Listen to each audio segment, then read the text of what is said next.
शादी के 6 महीने बाद भी अपनी पत्नी के प्यार को तरस रहा था मयंक। वजह थी मयंक की साधारण सी छवि और साधारण सी नौकरी। कोई बनावट नहीं, संयम से काम लेने वाला। गुस्सा तो मयंक को आता ही नहीं था। अपनी प्राची को भी देखते ही पसंद कर लिया था मयंक ने। प्राची गेहुआ रंग, तीखे नए नक्श के साथ बला की खूबसूरत थी। बस एक ही कमी थी उसमें कि वो खुद की तुलना हमेशा दूसरों से करती थी। इस शादी के लिए भी वो राजी नहीं थी, पर पिता की बीमारी और माँ के भारी भारी डायलॉगों के सामने उसकी एक न चली। वो किसी को बोल भी नहीं पाई कि उसे ये रिश्ता मंजूर नहीं, और ना ही उससे किसी ने पूछा, क्योंकि सभी जानते थे अल्हड़पने में प्राची गलत फैसला ले ही लेती। फिर मयंक बहुत ही अच्छा और सुलझा हुआ लड़का था, तो उसे चट मंगनी पट ब्याह वाली बात हो गई। और हद तो तब हो गई जब प्राची की पक्की सहेली की शादी एक बहुत ही अमीर घर में तय हो गई। फिर तो प्राची के जलने की कोई हद ना रही। एक तो शादी के लिए किसी ने उससे कुछ पूछा ही नहीं, और शादी भी की तो एक मामूली सी नौकरी करने वाले से। प्राची की नजरों में अंदर ही अंदर घुट रही थी और उसका सारा गुस्सा बाहर निकला। शादी की पहली रात को जब मयंक उसके पास गया तो वो फट पड़ी, खबरदार जो मेरे करीब आए। क्या सोचकर तुमने मुझसे शादी की? हाँ, पता नहीं मेरे पिताजी को तुम में क्या दिखा। मयंक बहुत ही शांति से उसकी बातें सुन रहा था। तो क्या तुमसे पूछा नहीं किसी ने? अरे मुझसे पूछते तो मना नहीं कर देती मैं। क्या तुम किसी और से? मयंक के शब्द बीच में ही रह जाते हैं। उसकी बात पर गुस्से से तिलमिलाती हुई बोलती है प्राची, बस तुम लड़कों की सोच ना यहीं तक सीमित है। अरे हम लड़कियों के कोई और अरमान नहीं हो सकते क्या? और कोई वजह नहीं हो सकती क्या? मयंक को अपनी कही बात पर पछतावा होता है। वो माफी मांगता है और कहता है, मैं अपने शब्द वापस लेता हूँ। चलो बताओ क्या बात है? जैसे जीवन साथी की मैंने कल्पना की थी तुम वैसे नहीं हो। ना रूप है, ना रंग है, ना पैसा है। मैं नहीं मानती इस शादी को। मेरे करीब आने की कोशिश भी मत करना। ये बोल वो करवट बदलकर लेट जाती है और रोते रोते सो जाती है। पर मयंक की आंखों में नींद नहीं होती। पलंग के एक सिराने पर वो लेटा हुआ खुली आंखों से बस छत को देखता रहता। प्राची के कहे शब्द उसके कानों में घूम रहे थे। कुछ दिन बीत जाते हैं। मयंक हर तरीके से प्राची का दिल जीतने की कोशिश करता है, पर सब बेकार, क्योंकि प्राची ने तो तय कर लिया था कि मयंक को इतना परेशान करेगी कि वो खुद ही उसे छोड़ देगा। घर का माहौल खराब ना हो और सास ससुर की नजर में प्राची की छवि खराब ना हो, ये सोचकर मयंक उसे अपने साथ शहर ही ले जाता है जहां वो नौकरी करता था। हालांकि उसकी नौकरी इतनी छोटी भी नहीं थी कि वो प्राची की खुशियों का ख्याल ना रख पाए। बस प्राची की दूसरों की तुलना करने की आदत उसकी गृहस्थी खराब कर रही थी, जिसकी अभी उसे समझ नहीं थी। खैर वो प्राची को लेकर घर आता है। स्वागत है आपका मैडम, वो दरवाजे पर खड़ा होकर बोलता है। 2 कमरे का छोटा सा घर, पर साफ सुथरा, जिसमें जरूरत का सारा सामान मौजूद था। प्राची मुंह बना के, स्वागत तो ऐसे कर रहे हो जैसे महल में लेकर आए हो। प्राची की बातें मयंक का दिल तोड़ देती थी, पर मयंक हर बार हंसकर टाल देता था। अगले दिन सुबह प्राची आराम से सो रही थी। मयंक, उठो प्राची, मुझे लेट हो जाएगा, जल्दी नाश्ता बना दो। प्राची, मुझसे कोई उम्मीद मत रखो, समझे? मैं नहीं बनाने वाली कोई नाश्ता। ये बोल वो करवट ले लेती है और मन में अब तो पक्का झगड़ा होगा। मयंक हंसकर, कोई बात नहीं, पहले भी मैं खुद ही बनाता था, अब भी बना लूंगा। बताओ क्या खाओगी?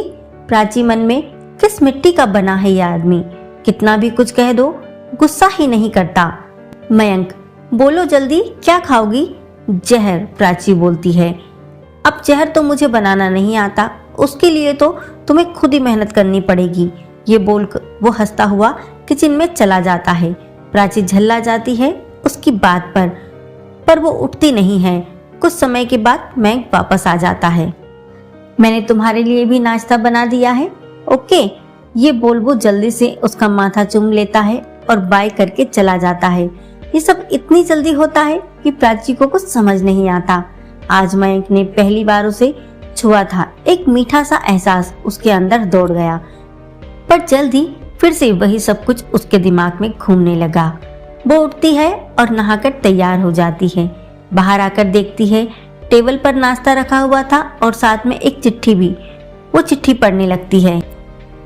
हम अब तो उठ गई ना, तुम्हारे तकिए के नीचे कुछ पैसे रखे हैं। घर पर बैठकर बोर होने की जरूरत नहीं है। पास में ही एक मॉल है, वहां जाओ और जिस चीज की जरूरत हो वो ले आओ। शाम को जल्दी आ जाऊंगा, तुम्हारा मयंक। चिट्ठी पढ़कर हल्की सी स्माइल आ जाती है उसके चेहरे पर और वो चली जाती है। बाहर मॉल में घूमते हुए उसकी नजर अपनी सहेली रूपाली पर पड़ी। उसने आवाज लगाई, रूपाली रूपाली। को देखते ही उसकी आंखें फटी रह गई। महंगी साड़ी, गहने, क्या ठाठ थे रूपाली की। रूपाली उसको देखकर खुशी से अपने गले लगा लेती है। तू यहाँ कैसी है तू? बहुत सुंदर लग रही है। प्राची होश में आते हुए, अच्छी हूँ, तू तो पहचान में नहीं आ रही है। इतने में हैंडसम सा लड़का रूपाली के पास आकर, मुझे नहीं मिलाओगी अपनी सहेली से? प्राची, यह है मेरे पति। अब तो प्राची के जलने की कोई सीमा नहीं रही थी। रूपाली का पति बिल्कुल वैसा ही था जिसकी कल्पना कभी प्राची ने की थी। बस अब तो उसे मयंक पर और भी ज्यादा गुस्सा आने लगा था। उस पर से रूपाली के पति का रूपाली के लिए बेहिसाब प्यार आग में घी डालने का काम कर रहा था। वो प्राची के सामने ही उसको ज्वेलर्स की दुकान पर ले गया और रूपाली के मना करने के बावजूद भी उसके गले में सोने की चेन पहना दी। मन में, कितनी लक्की है रूपाली, और एक मैं हूँ। बस 10,000 रुपए दे दिए, जाओ शॉपिंग कर लो। दंदनाती हुई वो वापस आ जाती है और गुस्से में सारा सामान वहीं सोफे पर पटक देती है और खुद खड़ी हो जाती है खिड़की पर जाकर। कुछ समय के बाद मयंक आता है। खिड़की पर खड़ी प्राची पर नजर जाती है। गुलाबी रंग की साड़ी में वो बहुत कहर ढा रही थी। दिल मचल उठा था मयंक का। वो धीरे से उसके पीछे जाता है और उसके बालों में गजरा लगाने लगता है। अचानक से हुई इस हरकत से प्राची संभल नहीं पाती। वो पीछे पलटती है तो मयंक को खुद के बेहद करीब पाती है। गजरा लगाकर मयंक उसको आईने के सामने ले जाता है और पूछता है, कैसा लगा?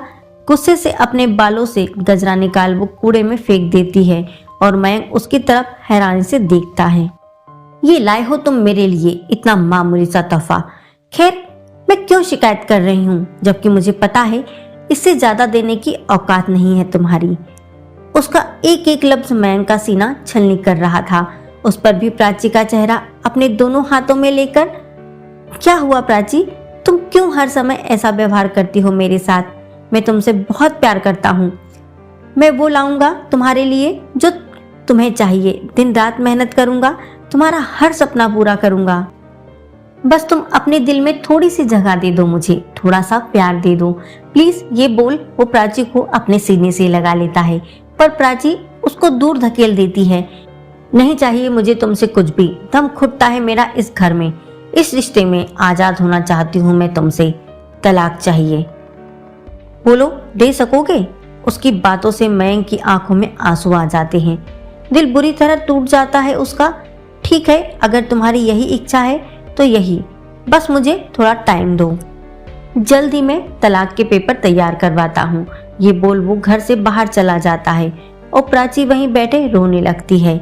दिन बीत रहे थे। मयंक अब प्राची से बहुत कम बात करता था, बस उतनी ही जितनी जरूरत हो, और ना ही प्राची कोशिश करती थी कभी उससे बात करने की। सुबह जल्दी उठ नाश्ता बना देती थी। मयंक भी चुपचाप खा लेता और ऑफिस चला जाता और रात को देर से आता। बस यही रूटीन हो गया था उसका। एक दिन प्राची किसी काम से बाहर गई कि एक रेस्टोरेंट में बैठे रूपाली के पति पर उसकी नजर गई, जो किसी लड़की के साथ था और दोनों बहुत ही करीब थे। प्राची को तो विश्वास ही नहीं हो रहा था कि ये तो रूपाली के पति हैं। ये ऐसे किसी के साथ? उसका दिमाग काम करना बंद कर देता है। वो उल्टे पैर वापस घर आ जाती है। रात को मयंक आता है तो देखता है कि आज प्राची खोई खोई सी है। बिस्तर पर भी वो करवटें बदलती रहती है। जब मयंक से रहा नहीं जाता तो वो पूछ ही बैठता है, क्या बात है, कोई परेशानी है? प्राची मन में, इन्हें कैसे पता कि मैं परेशान हूँ? मैं तो कभी कोई बात इनसे नहीं करती। कोई बात नहीं। ये पहले बार था जब प्राची ने मयंक की बात का सीधा जवाब दिया था। ये बोल वो करवट बदल लेती है और मयंक भी, पर दोनों की आंखों में नींद नहीं होती। अगली सुबह मयंक के ऑफिस जाने के बाद प्राची सोचती है एक बार रूपाली से बात की जाए। उसके पास उसके घर का पता था। वो वहां के लिए निकल जाती है। उसके घर जाते समय वो उसके लिए एक दो तोहफे ले लेती है, ये सोचकर कि खाली हाथ जाना अच्छा नहीं लगता। उसके घर के सामने पहुंचकर वो अपनी साड़ी ठीक करती हुई आगे बढ़ती है कि हाथ में से गिफ्ट वाली बैग नीचे गिर जाती है। वो उसको उठाने के लिए जैसे ही झुकती है कि उसकी नजर खिड़की से होते हुए अंदर जाती है।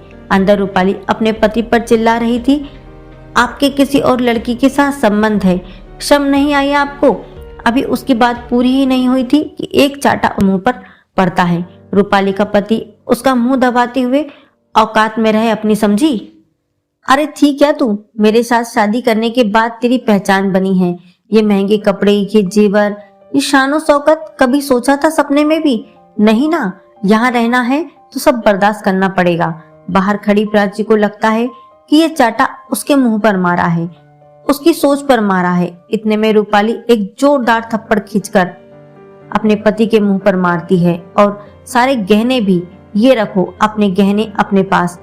मुझे नहीं चाहिए तुम्हारा कुछ भी। मुझे एक प्यार करने वाला पति चाहिए, दिखावा करने वाला नहीं, जो बिना बोले मेरी सारी बात समझ जाए।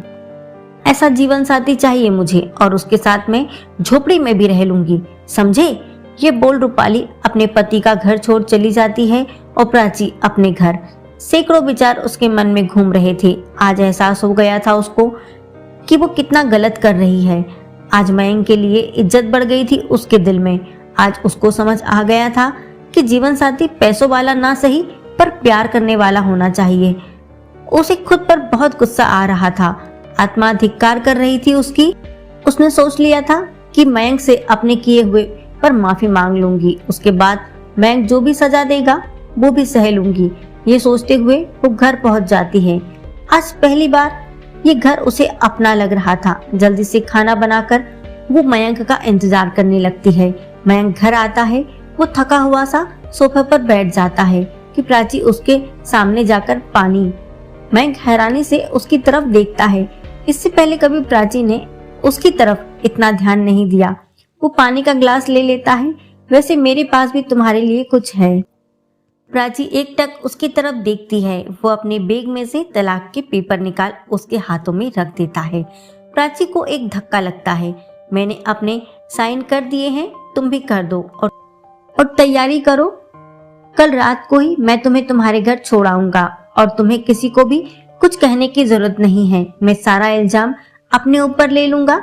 ये बोल वो कमरे में जाकर लेट जाता है। प्राची बाहर खड़ी बस खाली आंखों से उन कागजों को देखती रहती है जिन पर मयंक के साइन थे। खुद से नफरत होने लगी थी उसको। उसका दिल कर रहा था कि धरती फट जाए और वो उसमें समा जाए। अगली सुबह प्राची के उठने से पहले ही मयंक ऑफिस चला गया था। प्राची उठती है, देखती है कि नाश्ता टेबल पर रखा है और उसके साथ में एक चिट्ठी भी। आज ऑफिस में ज्यादा काम है तो जल्दी चला गया हूँ, तुम तैयारी करके रखना, रात को निकलना है। ये पढ़ते ही कब से रुके हुए आंसू बह जाते हैं उसके। रोते रोते वो बोलती है, कम से कम माफी मांगने का मौका तो दे देती। पूरा दिन रोती रहती है। वो खाना भी नहीं खाती। बड़ी मुश्किल से वो अपना सामान पैक करती है। रात होती है। थके कदमों से मयंक वापस आता है। रो रो कर आंखें उसकी भी लाल हो गई थी। वो अंदर आता है।